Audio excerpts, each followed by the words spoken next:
All right, all right. Good afternoon, everybody. How we doing? Good to see everybody. I don't see anybody. I see a lot of I see Mark. How you doing, Mark? I see Jenny. I see Pete. Now I'm seeing you. I see Eric. All right. Way better than talking to a black box talking head. How y'all doing? Good to see you guys today. Doing great, Randy. Good to see you. Good to see you. Thanks for being here today. It is the Tuesday coaching call, and I've got some, I think, good content for you planned today. But real quick, let's start the power out. Any wins this week? Anything you want to share that is amazing, real estate related or otherwise?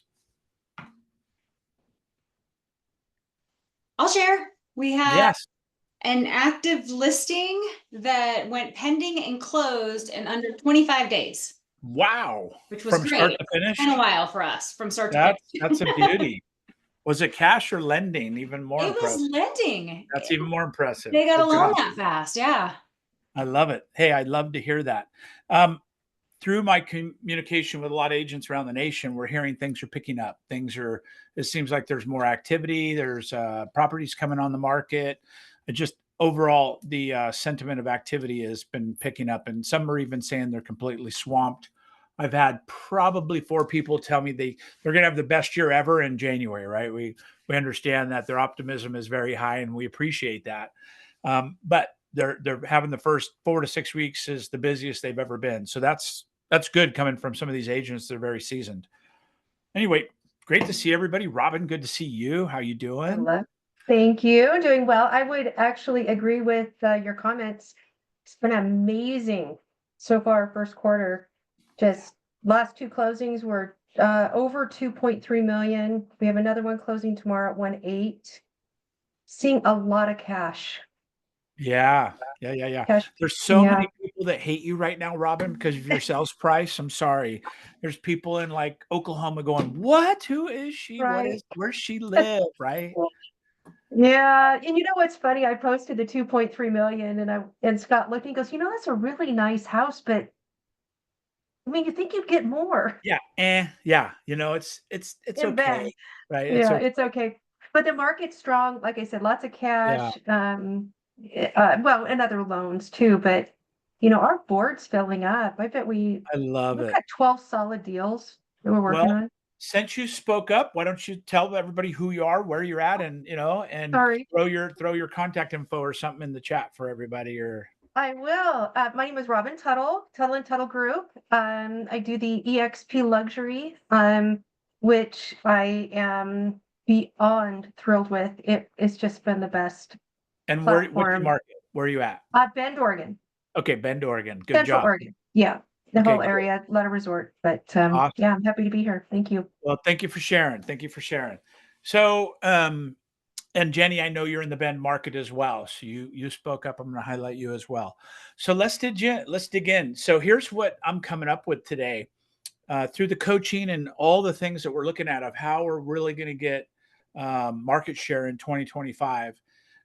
In my mind and everything that I've done over 10 years of coaching now, it's really becoming the digital mayor. There's a lot of ways to say that, but having a digital footprint that is very valuable, whether that's Instagram, YouTube, Facebook, LinkedIn, there's some electronic channels, if you will, that you can dominate. But I really recommend you in this coaching call today, picking one of those that you're going to dominate. Pick one of those that you're already proficient in, you're already in, for instance.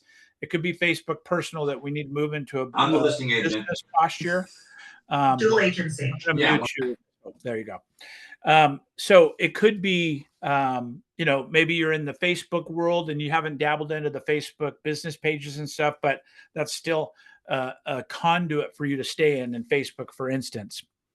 A lot of age or a lot of younger aged, agents in life age, not business age. I've got people that have been in the business 2 years that seem like they're 20-year veterans with the things that they're doing, right? But young age, Instagram seems to be where most of the communication's at. Instagram is what I'm finding to be about 80% of the agents that I communicate and coach with is they're in that space. That's not my space, right? I'm not an Instagram. I'm a Facebook guy. I'm starting to get much more into YouTube, but give that some thought when you're putting this in front of you as far as how you're going to become the digital mayor, right? Now, YouTube kind of overlays that. I think everybody needs YouTube because that's where the eyeballs are. That's where the videos really housed and so on. So if you're going to go in all on Instagram, I still like to see you in that YouTube category. But let's talk about what is this social media mayor? What does the digital social media mayor in real estate look like? Right. So let's take, since we're talking about Bend today, I'm going to make a fictitious subdivision up. There's a subdivision called River Bend, and River Bend has maybe 5,000 houses in it. How do you become the digital mayor, the go-to real estate source for that particular area? And it's very similar to when we're setting up geographic farms. It's very similar. We're identifying a geographical farm, and then we are making sure that we're touching the people in that geographic farm. Uh, Sometimes it starts at 500 out of 5,000 and moves up, but eventually you want to wrap your arms around these areas, right? You could do the same thing with social media, which is really interesting. So track with me for a minute. Let's talk geographical farm for a minute. We've taught on this before, but I think it's equally an opportunity right now. Geographic farm means a subdivision. So we took Bend, Oregon. We make this fictitious subdivision called River Bend, right? River Bend's got 5,000 houses in it. In a geographical farm, you have to either lead with sweat equity or check equity, right? Sweat equity is your door knocking, you're handing out flyers, you're running coat drives and putting dumpsters in the neighborhood. You're doing things that are your grassroots in that neighborhood, right? That's sweat equity. And if you don't have any money, by the way, you're sweat equity. So just figure it out. You've got to go sweat until you make money, and then you could lead with check equity. Check equity is maybe it's somebody like Robin has a successful business going, but she wants to go to the next level in terms of adding database and adding people to her sphere of influence. But she's got little time, right? She's got little time, but now she's accumulated some money, some opportunity to expand in the business side. Then you could put that into a check equity where it's just happening automatically.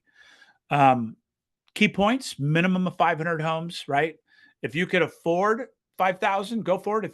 If you can't, minimum 500. If you get below that, the metrics don't work. But if you commit to 500 homes a month, look for a 6% turnover. You can ask title, but in 500 homes, that means 30 sales every year. The 6% turnover annually. You don't want to get too much below that, unless it's a sub farm of another farm. You've got a farm here for 6 and 6 and 6, and all of a sudden you get into that 5,000 homes, and there's a little pocket that's only 3.5. I'd still would include them in that scenario. But if you're searching out for your first 500, you don't want to pick one that's at 3.5 turnover. It's just not enough houses for you to get your piece of the pie to make it equitable and have a return, right? So then twice a month mailing for the first year, right? That's the other key point of this: twice a month mailings for the first year. And then the fourth component is set it and forget it. You've got to do this for 18 months now. It used to be 12 months is what we taught. It's getting longer. And that's just because of the amount of noise in the space, probably, or the amount of opportunities. I don't know what it is, but the time for that's getting a little longer of a commitment to see that true 2, 3, 5 times ROI. Okay, so that's geographic farming. Now let's switch it into digital farming in the same regard. Same subdivision, same number of houses, but now you can go after all 5,000 at once and become the digital mayor, wrapping your arms around that. Imagine if you could put a fence, geo fence, around this 5,000 homes. That'd be kind of cool, right? What about if you could know every time somebody was on Facebook in that fence? Picture it not like a prison, but picture it like a golf community with a nice big brick fence around it. Something nice, right?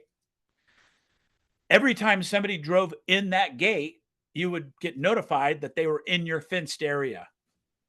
What about if they got an ad from you every time you went through the front gate? They don't know you, but they drive through the front gate of this fenced area, and your Facebook ads start popping up automatically, and Instagram ads and things. You think that would be valuable? Right? Do you think you could then target them on purpose because you've identified through name, phone number, email address in that 5,000 homes that you can get from title, by the way, 8 cents a record, 5,000 homes. You're talking, what is that? $40. You can get everybody's name, address, and email and phone number from title, import them into Facebook as a custom audience, and then Facebook will only target that audience of those 5,000 people. And then you could geofence that geographical area with Facebook groups. But every time somebody drives through that area that you've put your fence around effectively on Facebook, it alerts you and puts ads in front of them. That's the future. And by the way, there's some things you'll need to spend money on: sweat equity, check equity. Same thing as a farm, right? Sweat equity is you can make sure you go in there and Facebook friend request every single person in the 5,000. You could make sure you're being very purposeful at getting them to your database. You could even walk those particular neighborhoods, but that's 5,000 homes now, right? You got to think of it a little different scale wise. But now check equity is Facebook ads. So you're running sponsored ads that are showing value in the neighborhood. And that's done through Facebook ads. So I can run a Facebook ad, custom audience 5,000. It's only going to be the people that live in that area. And then I could put ads in from them about what house values are doing, or open houses, or podcasts I'm doing with the school superintendent in that 5,000 home area of the school that it serves, right? I can interview the police captain. I can interview the public water department head, whatever's going on. Say there's a water main break in that subdivision, then you interview the head of the public water department. All of a sudden you become that local celebrity. You become that mayor. Right. So if you're thinking it from that perspective, that's why I love the word mayor, digital president, digital mayor. There's a bunch of different ways to look at this. But if you look at it from this perspective of you're going to be the digital mayor, then what would the mayor say to his people? Right. Give me some ideas on that. Give me some feedback. If you were the mayor of that 5,000 foot or that 5,000 home subdivision, what would be expected of you? What would you say? What would you do? What would you do for your people? Keep them updated on what's happening in the community. Okay. Like what items? Maybe if I'm thinking of our town here, we do First Fridays. We do they do like an anti-car show and just talking about that and promoting that. We've done it for our own database where we go in and we interview local small business owners and spotlight their business. That type Exactly. Exactly. And so the mayor, you're going to probably talk about crime, right? You could talk about good things going on. You could talk about welcome to the neighborhood.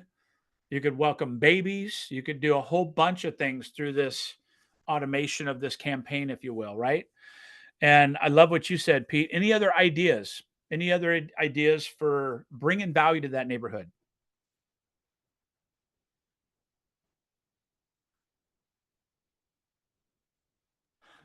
Couple of my favorites are coat drives, dumpster days where you rent a dumpster and you just notify everybody in there. We're going to have trash day Saturday.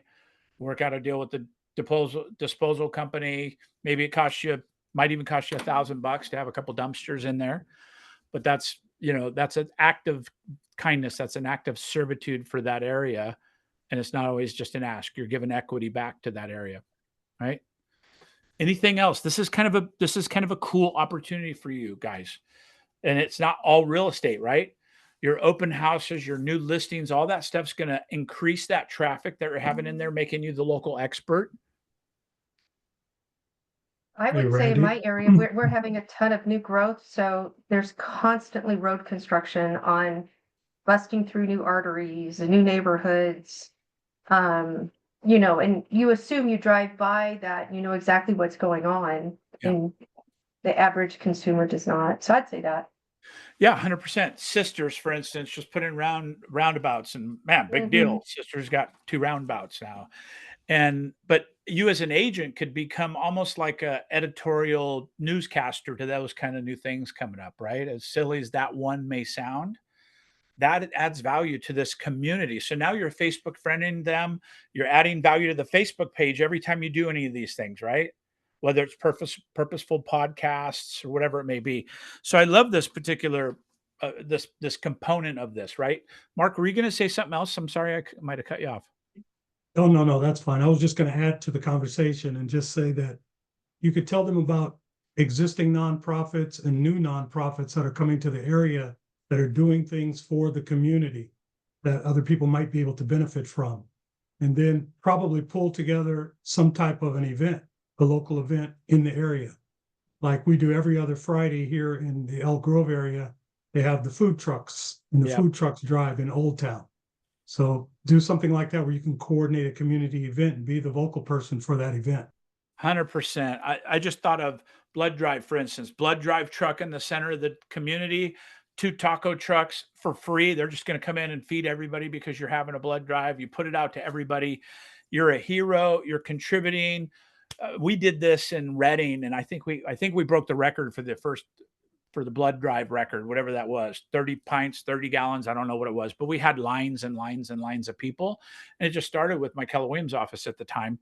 And I said, hey, all the agents, if you can give, I know you've probably given before and all this stuff, but we need to make a big bash out of this thing. And out of 100 agents, we had like 35 or 40, which is a great number, show up to give blood. And then we had another 50 or something in the community show up to give blood. So we just hammered them, right?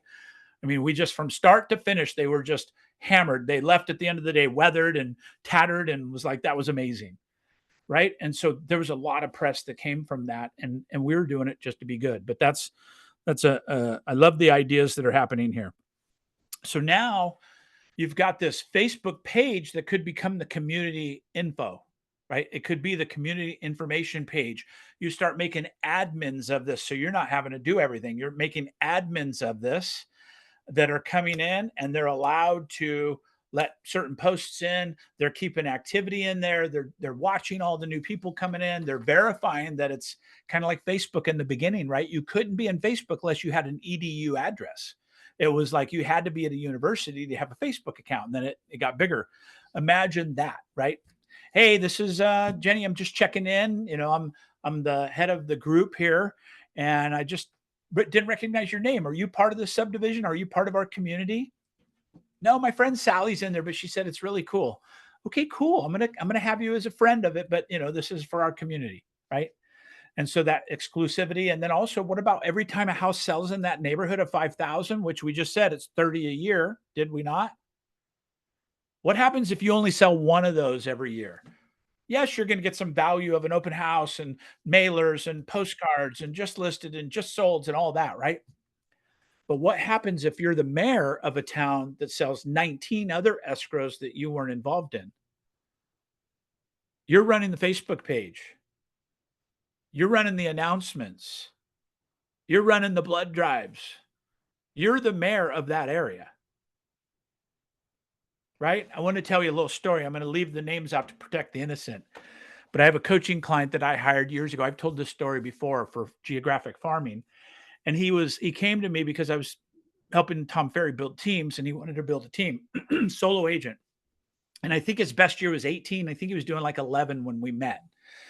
And he says, hey, I really want to get into farming. I have a farm now, and we did 3 listings in it last year. I go, that's great. How many people in the farm? He goes, 250. I go, yeah, we got to bump those numbers up. But long story short, he hired me, and we went after this campaign.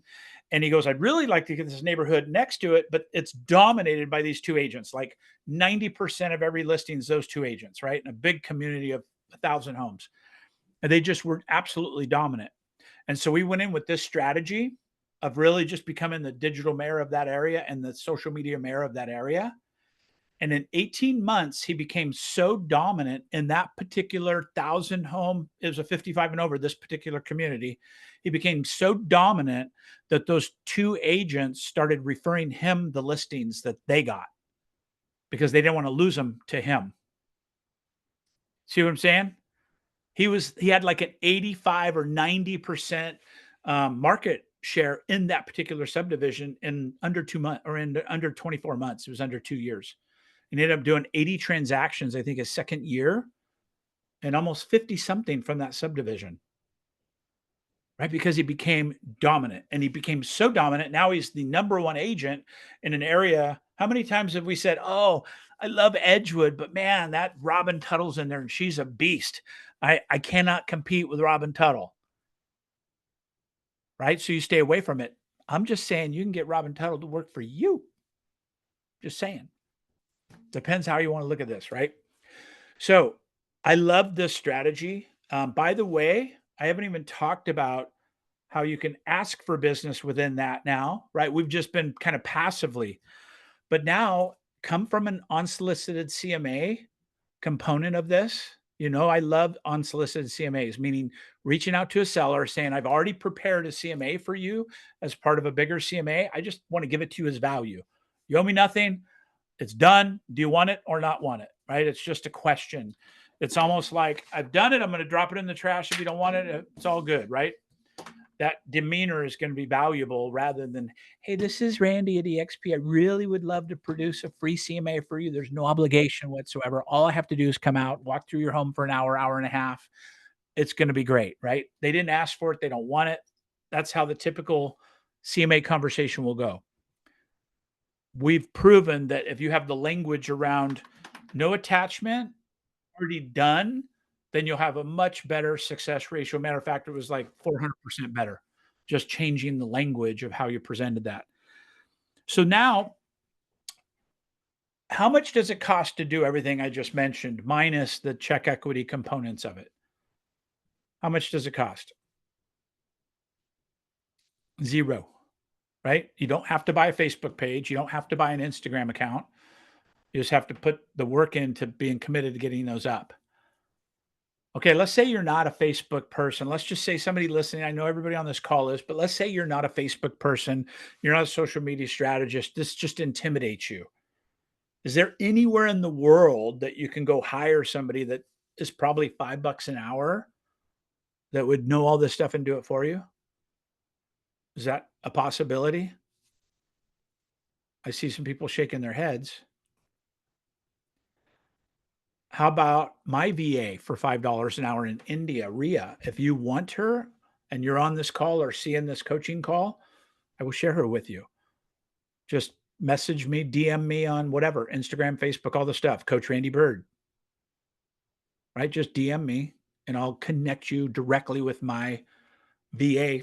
She's $7 or $8 an hour. I've had her for 8 years. $5 an hour, you'll get the same rate. Anybody I send her, anybody I connect her with.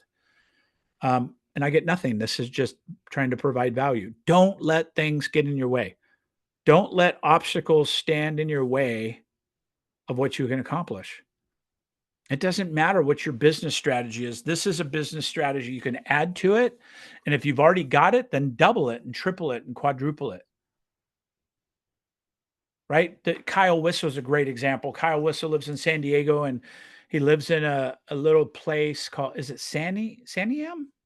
It's a city. I think it's Saniam Eats, I think is what it is. Anyway, he's got a small outlying community in San Diego. And he just started interviewing all the restaurants. And it was just a regular thing. He'd go in there with it turned into a guy with a real camera, not just a cell phone, but it started out that way. And he just started interviewing these restaurants. And I think it's called Saniam Eats. I'm not positive about that.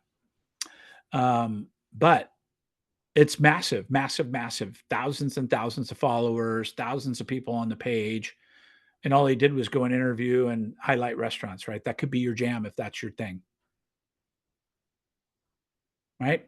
So as we're looking at this from a perspective of digital marketing being the digital mayor, what are you the digital mayor of? Answer me that riddle.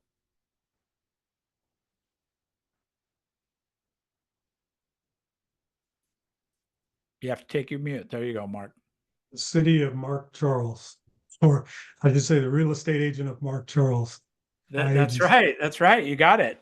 It's not about that little division. It's about you as a brand, right? And then this thing's very scalable. You could put this into communities. You could put this into groups. You could put this into areas. You can start running events in that particular area, talking about the houses. You're likely to get builder developer business if you dominate an area that's got new construction opportunities or, infill builds and stuff when you become that digital mayor in there, because then it's not so much about the other real estate agent relationships. It's that you're just the mayor of that area. You're the well-known person that is in that area, right? So give me some kickback. Give me some, arguments to this. Give me some, let's talk about this. What's going on in your brain right now?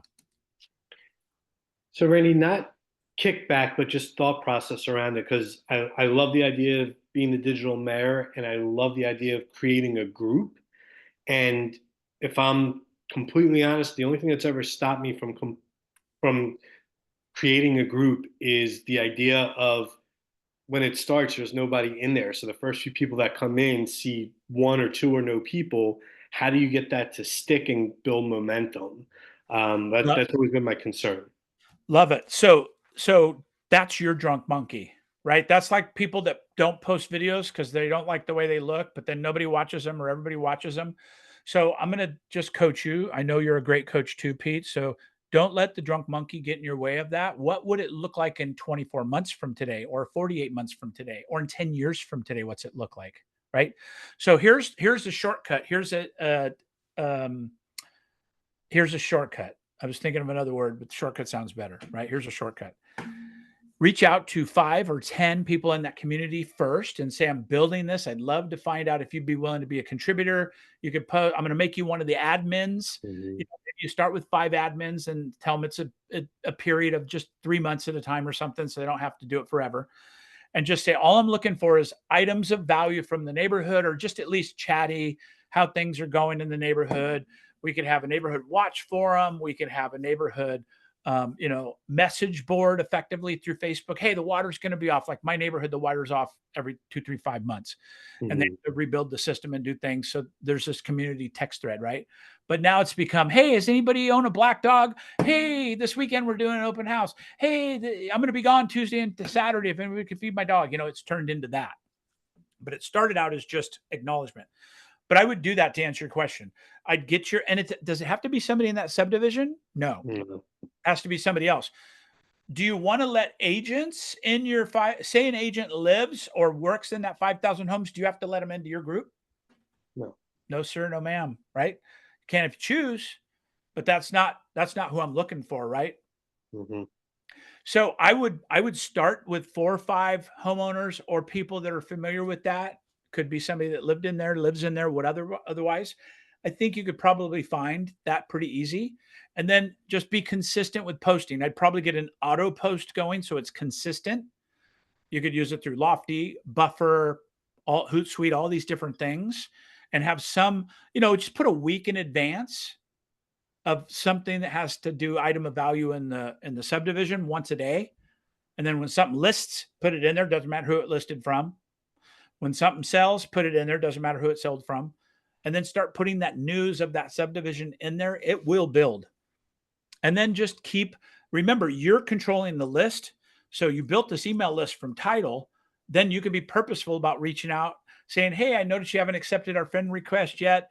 So far, we have 15 people in there and it's growing. We'd love you to be in it. And then out of that 50 emails, only 3 or 7 more sign up. Then you've got 22, and you just keep building on that. Building from there. Makes Right? sense. And then eventually in my mind, I believe that it's going to have enough value that people want to be in it and they're attracted to it because of the news and the value that starts coming out of that. It doesn't have to be all on you, by the way. You can hire a stay-at-home housewife in that subdivision that becomes the administrator of this thing and runs with it, right? That's a better leadership way to go, is look for 4 or 5 people that want to run it for you, but you control the page and what it's doing. Right? You're just the facilitator and you're the one that put it together. That makes sense. Okay. And so again, if I were starting right now in 1 minute, here's what I would do. Right? The last minute of the call, here's what I would do. I'd number 1, identify the homes, maybe 3 subdivisions that have a significant number of homes that you like, or areas of town, and have title run a turnover report for it. They could do it very easily. Break it into sections. For this, we're talking maybe 5,000 homes at a time. Break it into sections, have them run that. Next thing, get the VA to upload all that into your database, whatever database you're using. That'll cost you about $20. And then have her build a Facebook page. That'll cost you about $5. And so for $100, you could be all in on this thing, even buying the list from title at 8 cents a contact. Right? So that's where my brain is. That's what I would do. I would just launch it, and then I'd be focused on putting content into that that's valuable. All right, because immediately you'll have houses that are selling every month in there. Matter of fact, 3 a month mathematically, right? 5,000 homes, right? That's 30 a year.